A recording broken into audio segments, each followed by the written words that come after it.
자, 우리 옆에 분들과 다시 한번 인사하겠습니다. 오늘 정말 잘 오셨습니다. 자, 은혜 받기 원합니다. 여러분 감사합니다. 그 수요 예배에 이렇게 함께 나와주시는 분들이 얼마나 귀한지 모릅니다. 저 혼자 있었으면 그 믿음을 지키지 못하고 생명을 지키지 못할 텐데 이렇게 믿음의 동지가 있어가지고 더 열심히 기도하고 말씀을 보게 되는 것 같은데요. 아무쪼록 주님 만나는 그날까지 생명을 누리고 은혜를 누리시는 저와 여러분들 되시기를 주님의 이름으로 축복합니다. 여러분 기억나실지 모르겠지만 우리는 지난 시간 예수를 믿고 복음을 영접한 우리들은 그 신분이 완전히 달라질 수밖에 없다라는 이야기를 나누었습니다. 자, 그러니까 이전에는 마치 고아처럼 버려져 있었던 우리들이 하나님 아버지의 끝없는 사랑을 받는 자녀로서 이제는 그 신분이 달라지게 되었다는 것이죠. 자, 우리 한번 따라해 보겠습니다. 고아처럼 버려져 있었던 우리들이 사랑받는 자녀로 거듭나게 되었다. 네. 여러분 이 사실을 믿으십니까? 네, 이전에는 이제 고아처럼 버려져 있었던 우리들이 이제는 하나님 아버지의 사랑을 받는 자녀로서 거듭나게 된 줄로 믿습니다. 자, 그런데 오늘 우리가 읽은 본문에는 바로 이렇듯 고아였던 우리들이 상속자로 거듭나게 되면 당연히 마땅히 일어나야 되는 이 변화들이 있다라고 이야기하는데요. 자, 그것이 무엇일까요? 우리 먼저 다 같이 4절 말씀 한번 읽어보겠습니다. 4절 시작. 누추함과 어리석은 말이나 희롱의 말이 마땅하지 아니하니 오히려 감사하는 말을 하라. 자, 주님의 자녀된 우리들은 이 말의 품격이 달라진다고 하는데요. 자, 이제 우리들은 추잡한 말과 어리석은 이야기나 점잖지 못한 농담 따위를 벗어버리고 감사의 말을 하는 사람이 되어졌다라고 이야기합니다. 자, 계속해서 우리 다 같이 6절도 함께 읽어보겠습니다. 6절 시작. 누구든지 헛된 말로 너희를 속이지 못하게 하라. 이로 말미암아 하나님의 진노가 불순종의 아들들에게 임하나니.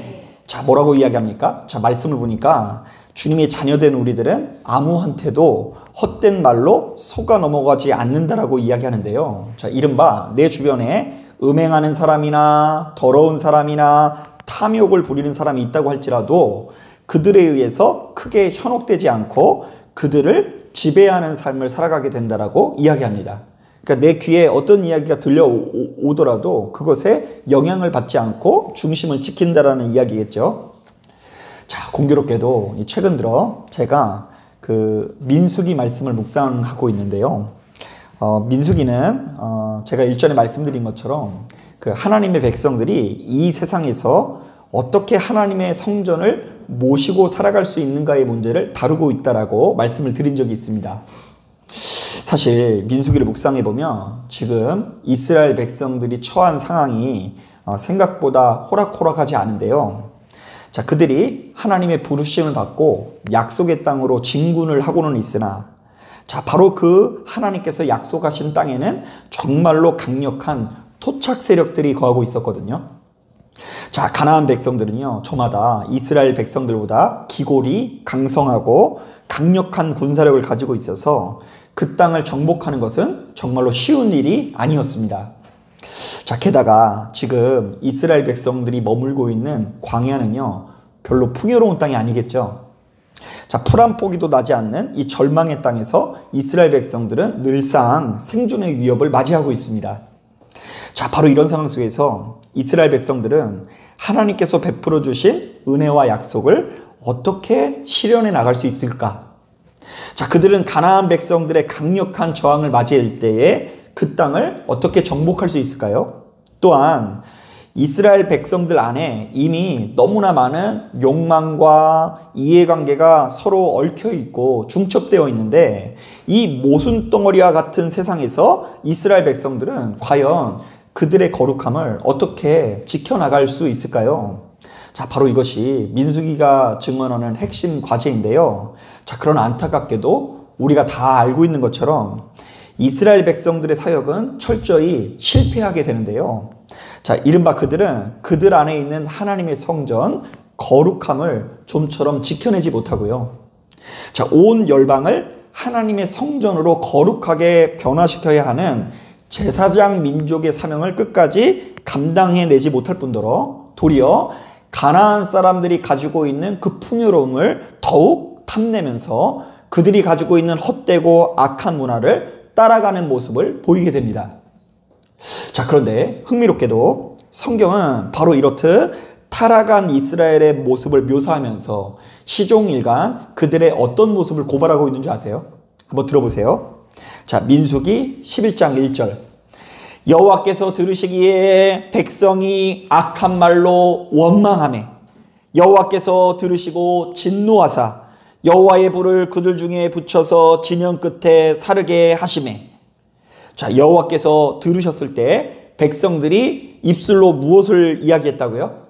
예, 악한 말로 원망하는 소리가 들렸다라고 기록되어 있어요. 자, 민수기 12장 바로 다음 장에 보면 이런 말이 있어요. 모세가 굿수 여자를 취하였더니 그 굿수 여자를 취하였으므로 미리암과 아론이 모세를 비방하니라. 아까는 원망했다고 되어져 있었는데 그 다음 장에 보니까 이스라엘 백성들이 뭘 했다고요? 비방했다. 그런데 이 말은요, 비방했다라는 말로 번역할 수 있지만 공격했다라는 말로 번역을 할 수도 있어요.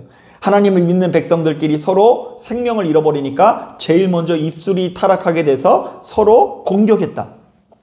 자, 그리고 흥미로운 것은요, 14장에 나오는 말씀인데요.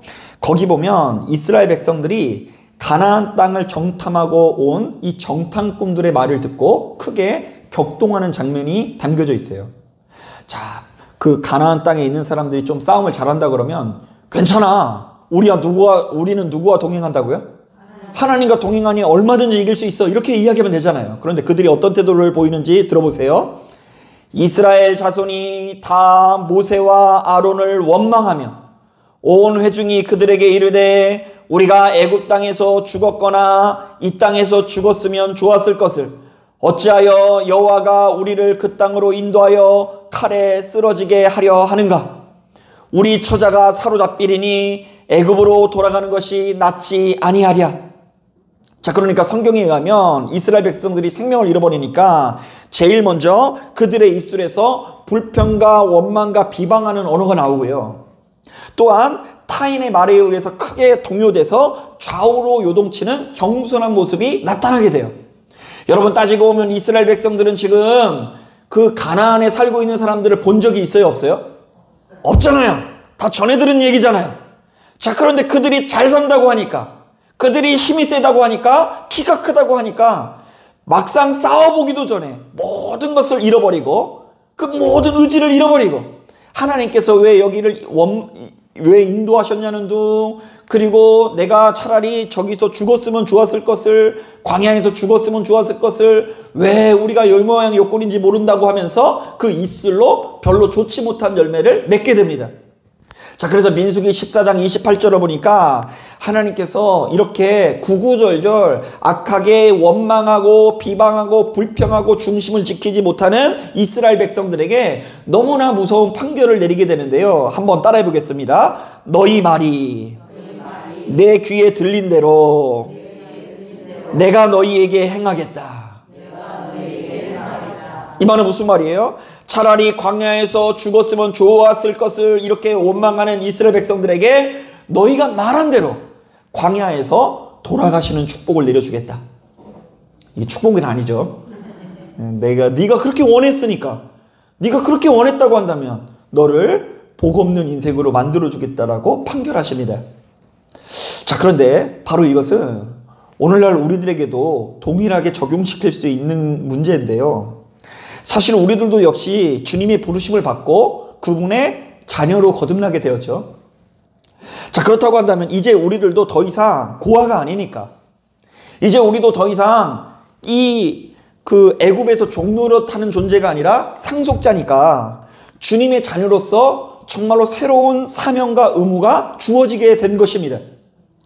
자, 그런데 에베소서 5장 1절부터 2절을 보니까 사도 바울은 우리에게 주어진 그 직무를 이렇게 소개합니다. 첫째, 너희는 하나님의 사랑받는 자녀로서 하나님 아버지를 본받는 자가 되라. 자, 두 번째, 그리스도께서 너희를 사랑하신 것 같이 너희도 역시 사랑 가운데서 행하라. 자, 한번 따라해 보겠습니다. 하나님께서 사랑이시니 너희도 역시 사랑하라. 예, 이것이 우리들에게 주어져 있는 사명이요, 능력이요, 권세요, 나아가서는 생명이에요. 자, 그러나 예수 믿는 우리들이 주께서 우리에게 허락하시는 생명을 잃어버리고 우리에게 주어진 사명을 잃어버리게 된다면 우리에게 제일 먼저 어떤 현상들이 나타날까요? 민수기 말씀을 그대로 적용해 보자면 제일 먼저 우리도 역시 그 입술에서부터 별로 좋지 못한 열매가 튀어나오게 될 것입니다. 일단 추잡한 말과 어리석은 이야기나 점잖지 못한 농담 따위가 튀어나오게 될 것입니다.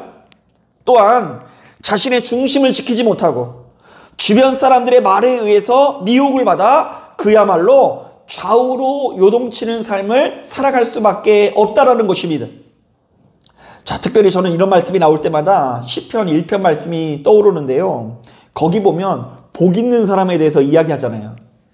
자, 그런데 복 있는 자는 악인의 꾀를 쫓지 아니하며 죄인의 길을 서지 아니하며 오만한 자리에 길에 서지 아니하며 뭐 다양한 이야기가 나오다가 그가 하나님의 말씀을 얼마나 중심을 잘 지키고 있는지 시냇가에 심은 무엇과 같다라고 이야기해요? 네, 나무와 같대요. 중심을 잘 지킨다라는 거예요. 어딜 가든지 주야로 하나님의 말씀을 붙들고 의지하면서 하나님의 뜻을 따르면서 시냇가에 심은 나무처럼 이렇게 우두커니 서 있대요. 자, 그런데 악인은 그렇지 않아서 마치 바람에 나는 뭐와 같다고요?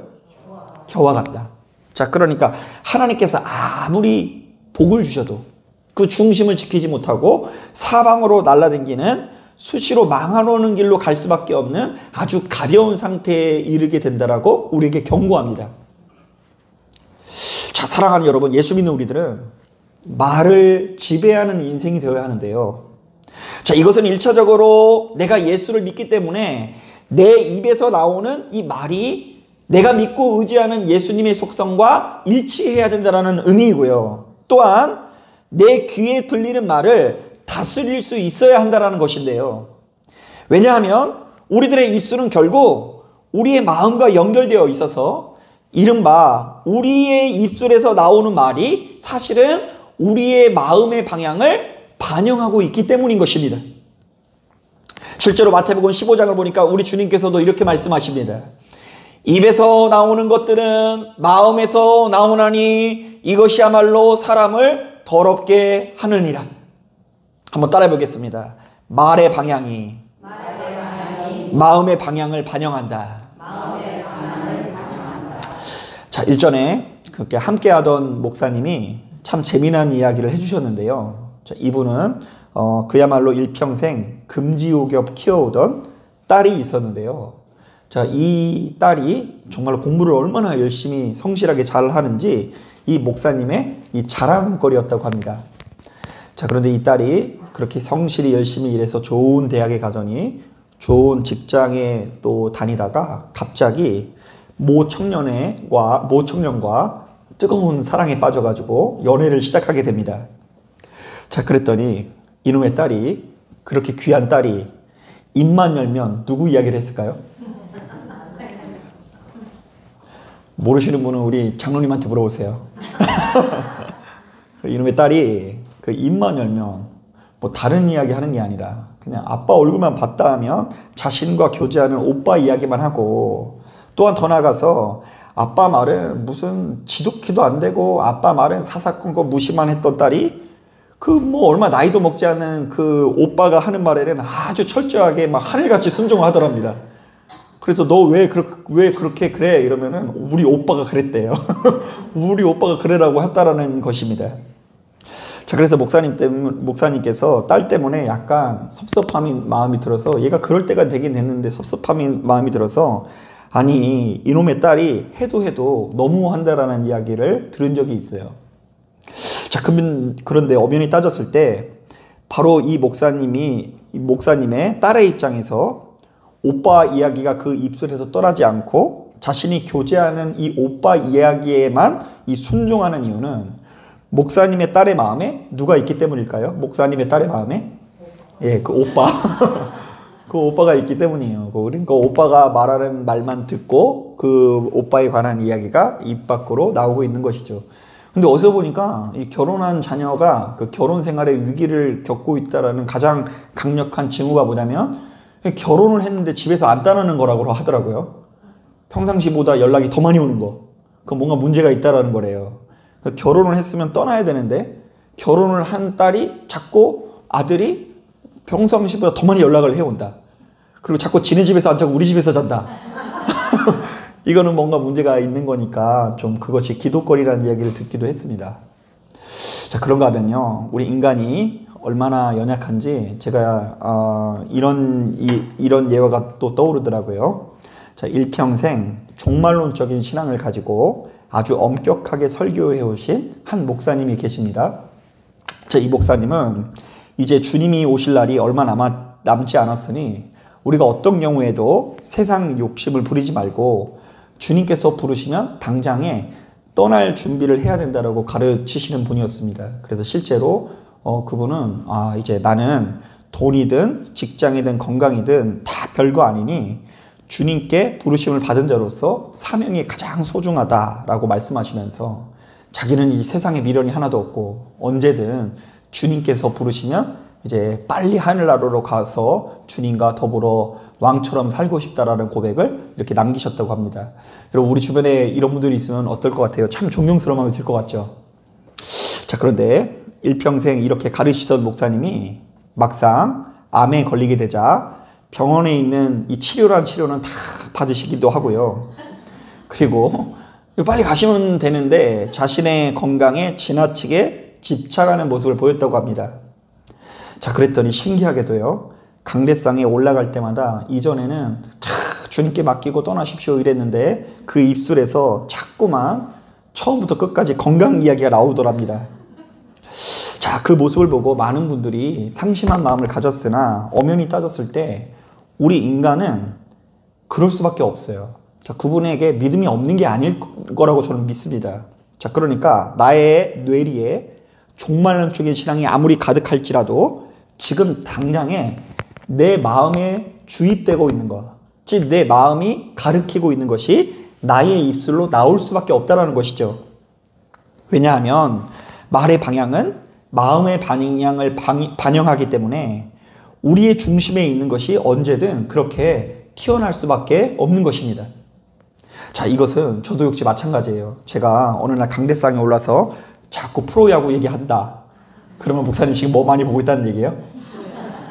이거 영업비밀이라 얘기해드리면 안 되는데. 그리고 아무래도 이 세상에 헛된 욕망과 정욕에 두고 있으면 언제든 그런 것들이 제 입에서 튀어나올 뿐더러 크게 영향을 받을 수밖에 없는 것입니다. 그래서 이제 목회자가 이제 누가 아무도 시키는 사람은 없지만 가장 힘든 것 중에 하나가 바로 이런 거더라고요.